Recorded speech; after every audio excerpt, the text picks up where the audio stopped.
What's going on, guys? It's Greg here, aka NYPrepper. It is Sunday, June 16th, 2024, Father's Day 2024, and I have an emergency alert to share with you guys.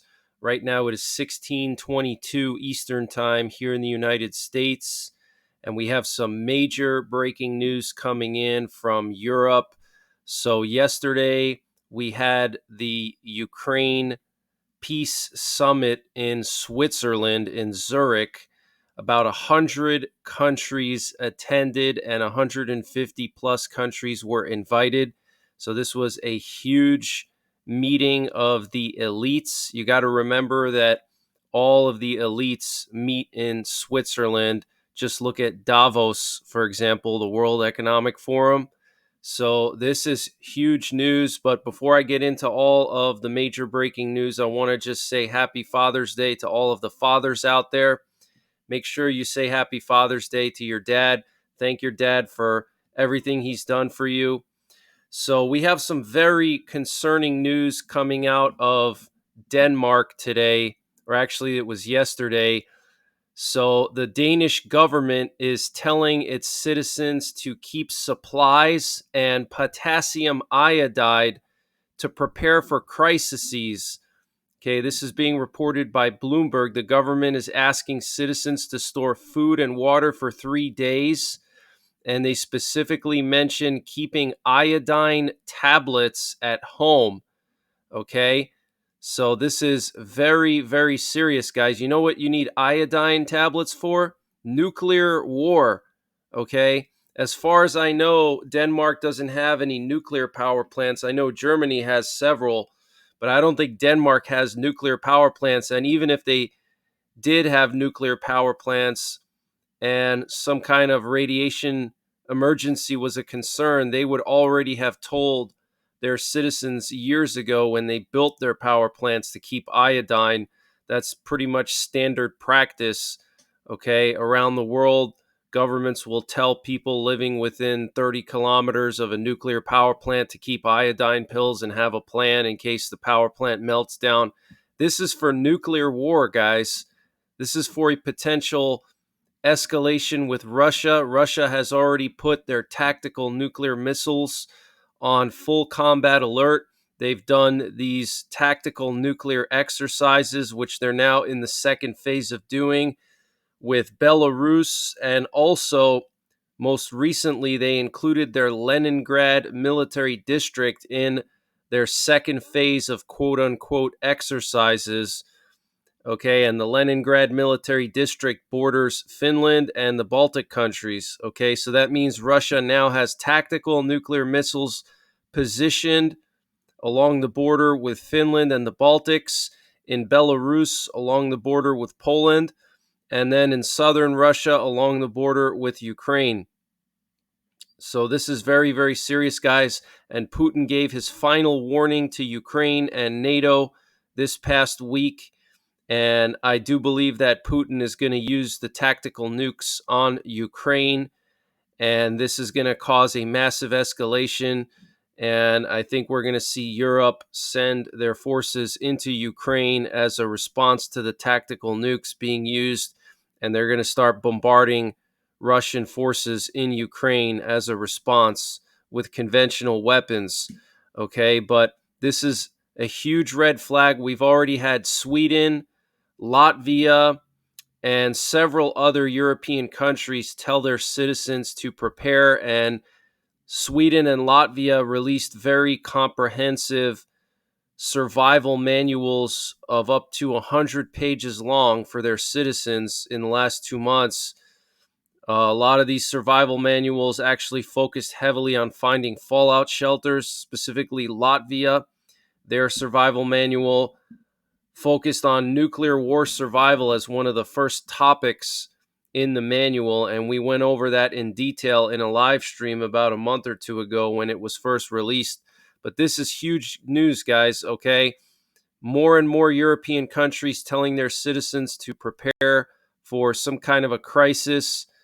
So this is very, very serious, guys. It looks like Europe is getting ready to go to war with Russia. They're warning their citizens. They're telling their citizens to prepare to have food and water, to stockpile iodine. We heard a few months back the generals, all the top NATO generals, warning citizens in Europe to prepare for a crisis. Okay, and this is continuing now. Okay, so it looks like escalation is imminent.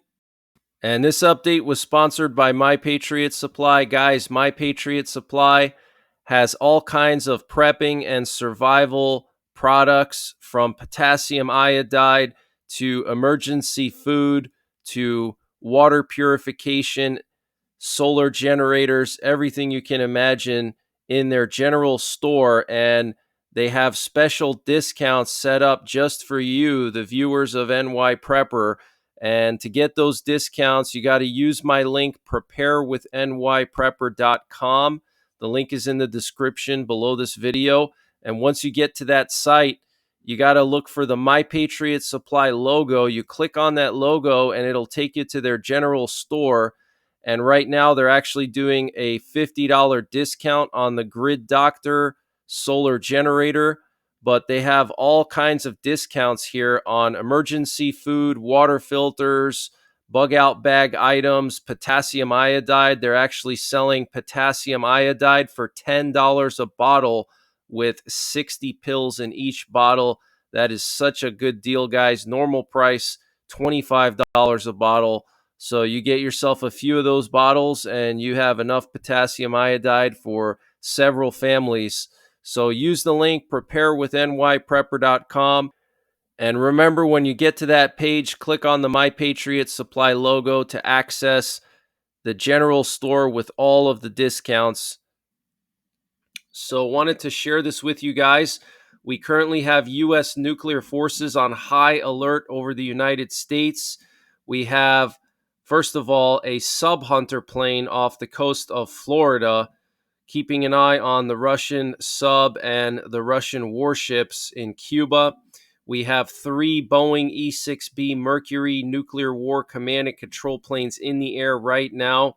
We have one over the Pacific doing some VLF work, communicating with our submerged nuclear armed subs with VLF, very low frequency. We also have one off the coast of Long Island here doing the same thing. And then we have one over Oklahoma. So our nuclear forces are on high alert.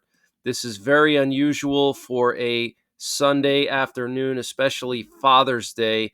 And I want to just show you this P-8 Poseidon here, sub-hunter, that was just doing these massive search patterns here north of the Bahamas off the coast of Florida. Look at that, guys, covering a giant area of ocean here, clearly looking for Russian subs, okay? And we do know that the Russian subs passed through this area between the Bahamas and West Palm Beach last week when they were heading down to Cuba, okay? And they're supposed to be wrapping up their exercises any day now, but they're going to stay in Cuba for the next few months, potentially permanently.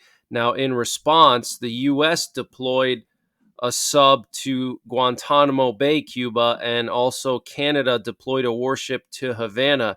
Okay, so this is pretty funny. You got a Russian sub in Havana, you got an American sub on the other side of Cuba in Guantanamo Bay, on the opposite side of Cuba, and then you have a Canadian warship in the same harbor that the Russian warships and the Russian sub went to.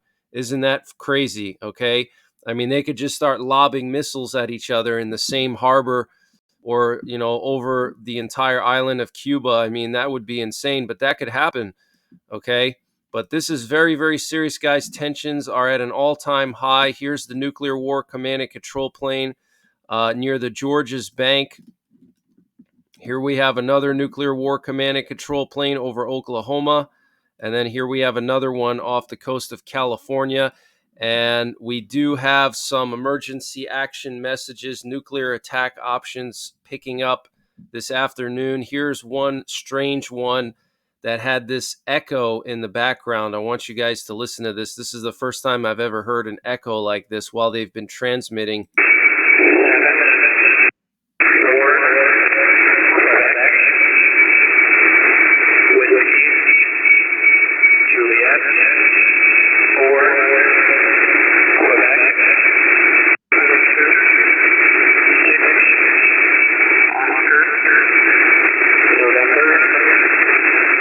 It's almost like he's listening to his own recording and it's causing feedback when he's transmitting.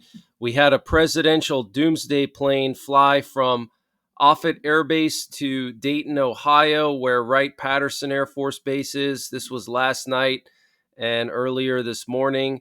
And then it flew back from Wright-Patterson to Offutt Air Base. This is pretty interesting. Wright-Patterson Air Force Base is like the Area 51 of the eastern U.S., so this is pretty unusual for a Saturday night, very late Saturday night. And we had several tanker planes head over the Atlantic to Europe.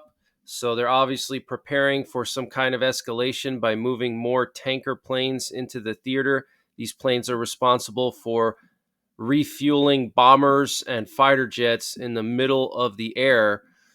And we had this video animation that was released by the Chinese military showing the Chinese military destroying an aircraft carrier with some of their bombers using special missiles designed to destroy aircraft carriers. So this was a message to the US basically trying to scare us. And then in response, we released a video of our own just 2 days ago showing one of our B-1 bombers flying over the Pacific being escorted by F-35 stealth fighters, which themselves are basically mini stealth bombers and are nuclear capable. Let me just play the Chinese video first, and then we'll look at the American video after.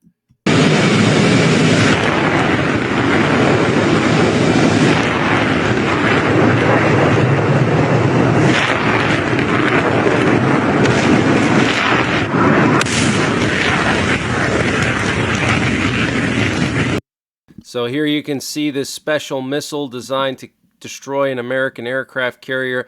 One thing to keep in mind is that the Chinese release an animation and we release a real video of us actually using a stealth bomber, okay? America is still the only country in the world that has functioning stealth bombers, and we've had them for decades.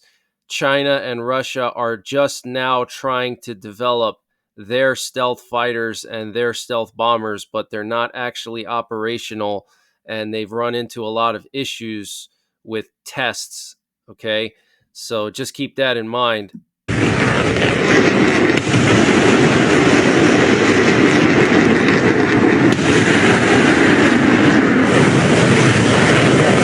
So that shows the American ships firing anti-ballistic missiles or missile defenses, basically. These look like the Aegis warships, okay, Arleigh Burke-class destroyers firing their air defenses to protect the carrier, and they're heading towards the Chinese missile. Let's see what happens now.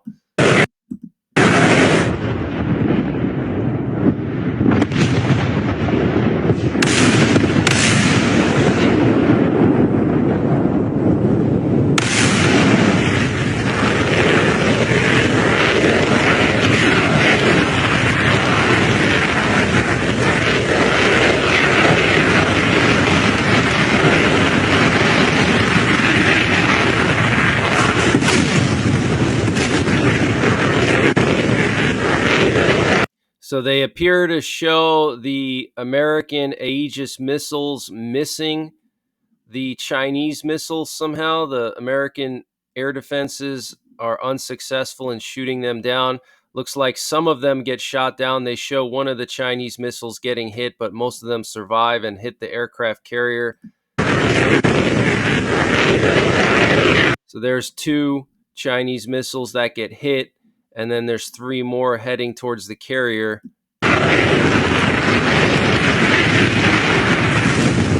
And then the 3 missiles hit the carrier.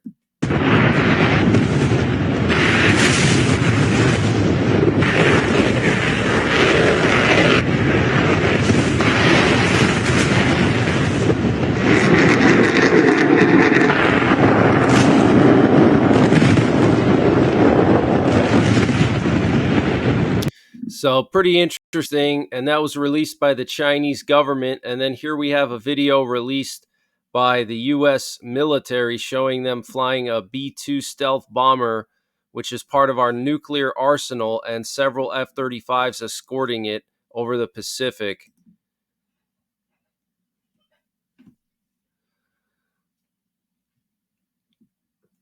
So there you can see the B-2 and multiple F-35s. Looks like 5 or 6 or maybe more F-35s escorting it. All of these planes are stealthy, okay? So the enemy would never see any of these planes flying to their target location, to their drop location where they drop the nuclear bombs. Okay, so this is very, very impressive. And the U.S. is not messing around, it looks like.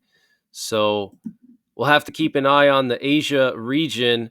And here we have a picture that was released by the Swedish military showing a Russian fighter jet that violated their airspace on Friday. This was over the Gotland Island in the Baltic Sea.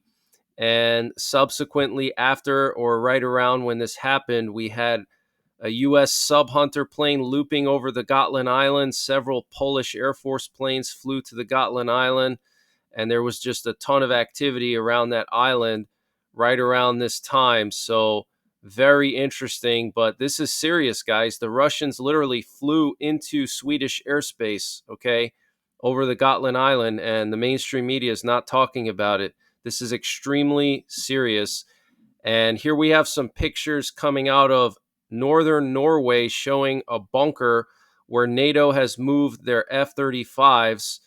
And this is the Bardufoss Air Force Base bunker in northern Norway. And this bunker can withstand direct nuclear blasts. And you can see the F-35s sitting here. Okay, so NATO has dispersed their F-35s. They're moving them into underground storage because they are expecting the situation with Russia to go hot very soon. So they want their F-35s to be protected. Again, these are like mini stealth bombers. Okay, these planes can carry nuclear bombs. Okay, they're cleared by the US and NATO to deliver the B-61 tactical nukes. All right. So if anything were to escalate with Russia, if Russia decided to launch tactical nukes at, the Baltics or Poland or Ukraine, then these F-35s would be used for a counterattack. And here we have the president of Denmark talking about Putin's peace proposal. He basically mocks it. Let's just listen to what he had to say. And the fact that Putin yesterday came out with this silly peace proposal shows you that he is clearly panicking. So that's good news. And the fact that Putin yesterday came out with this silly peace proposal shows you that he is clearly panicking. So that's good news. And the fact that Putin yesterday came out with this silly peace proposal shows you that he is clearly panicking. So that's good news. So he said that Putin is panicking and that it was a silly peace proposal. And here we have a video of Emmanuel Macron walking with his security detail in Switzerland outside of the Peace Summit. And what's interesting about this video is he has some of his top brass with him, as well as some soldiers carrying the nuclear football or several nuclear footballs for him. So clearly, France is on high alert if Macron is traveling with his generals and they have their nuclear footballs with them.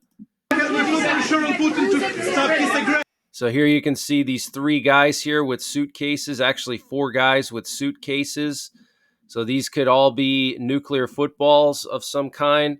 And you can see the one guy here is clearly some type of a general, and he's holding some papers there, which could be strike options potentially. So this is very, very interesting. Putin's tactics aggression. Do you feel the spirit of Bürgerstopp? I feel it. Definitely. Okay, so Europe is on high alert, and the Polish military released this picture here talking about their Eastern Shield program. And they say that they're going to be building anti-tank trenches along their eastern and northern border. They're going to be deepening existing drainage ditches that they can use as anti-tank trenches. They're going to be putting mines on roads and bridges in case they have to blow the bridges and roads to prevent any kind of invasion. And then they're also going to be strengthening natural terrain obstacles. Okay, so this is very, very serious, guys. And the British military is saying that the Russian sub that arrived in Cuba got really close to the UK on its way to Cuba and was probing for weaknesses. Apparently, the British used a P-8 Poseidon sub hunter to track its movements. And the Italian Prime Minister, Giorgia Meloni, said if Russia does not agree to the terms, we will force them to surrender. Wow, she said that at the Ukraine Peace Summit.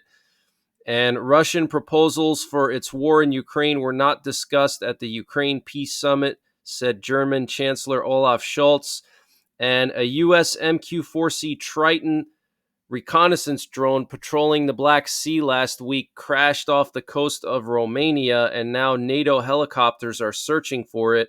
There was some suspicion that the Russians may have shot it down. We don't know yet.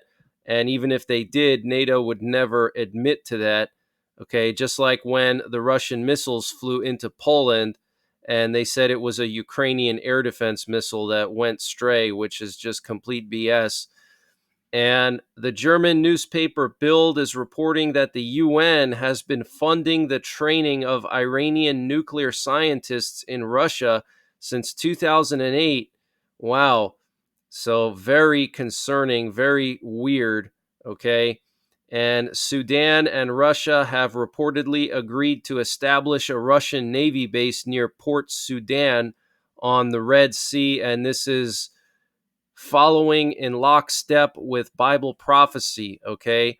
The Bible says in the book of Ezekiel, chapter 38 and 39, that Russia will form an alliance with North African countries and Middle Eastern countries, and they will eventually try to attack Israel. And Sudan is one of the countries that is named in the Bible, okay? So now Russia is going to be building a naval base in the Red Sea, guys. That is right next to Israel, right next to Saudi Arabia, where we have a lot of our bases. So this is very, very concerning. And at the Ukraine Peace Summit, the president of Ghana, Nana Akufo-Addo, said the consequences of Russia's invasion go far beyond the confines of Europe. Indeed, in many ways, Africa has been the greatest victim. And he's probably talking about the grain shortage and maybe also the Russian mercenary activity in Africa as well. And Zelensky said at the peace summit that Ukraine has never said that China is our enemy. Ukraine has one enemy, it's Putin. He attacked us. As for friends, friends are those who help when it is difficult. I would like China to be a friend of Ukraine, he said. And Zelensky said today, after meeting with the Danish president, that F-16s from Denmark will be delivered shortly. And reports are coming out of the Kharkiv Oblast in Ukraine that Ukrainians have surrounded Russian forces at a factory in Vovchansk, and there are hundreds of Russian soldiers hiding there. And there's now reports coming out that some or all of them have surrendered. And it does appear that the Russian effort in the Kharkiv Oblast has been halted, at least for now. So that is some good news. But I want to remind you guys that the Russians still managed to capture a large swath of territory in Kharkiv, and it is possible that they're planning something else. And that's why they haven't really been pushing as hard in Kharkiv at the moment. And the Kremlin spokesman, Dmitry Peskov, said work on creating a buffer zone in the Kharkiv region will not stop until Russia secures its regions from shelling.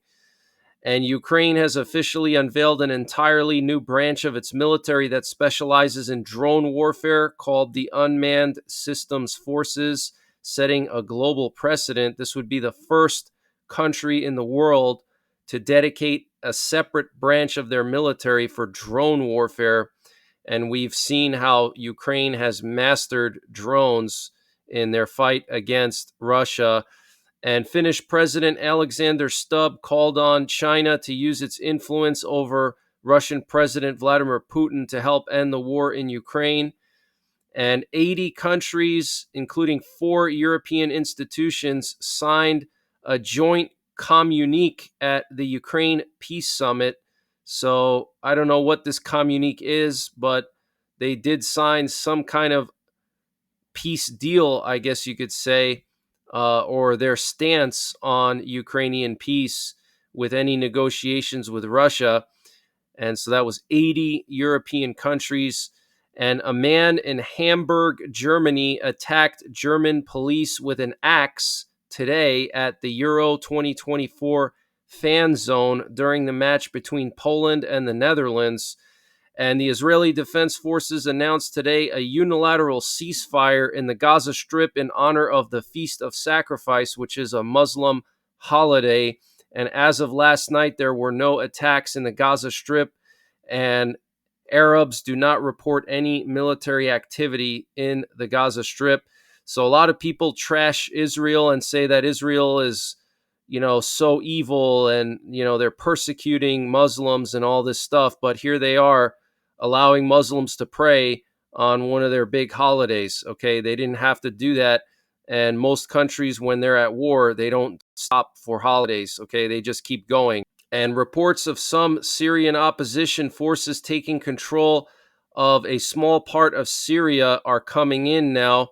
This is apparently taking place in Latakia, so potentially some kind of rebellion is about to start in Syria. And a commercial ship that was attacked by the Houthis a few days ago sank off the coast of Yemen. And this ship was the MV Verbana, which was a Ukrainian-owned ship. So it is now officially at the bottom of the ocean. And one sailor is missing from that ship. And here we have some video footage showing this pile of lava in Iceland.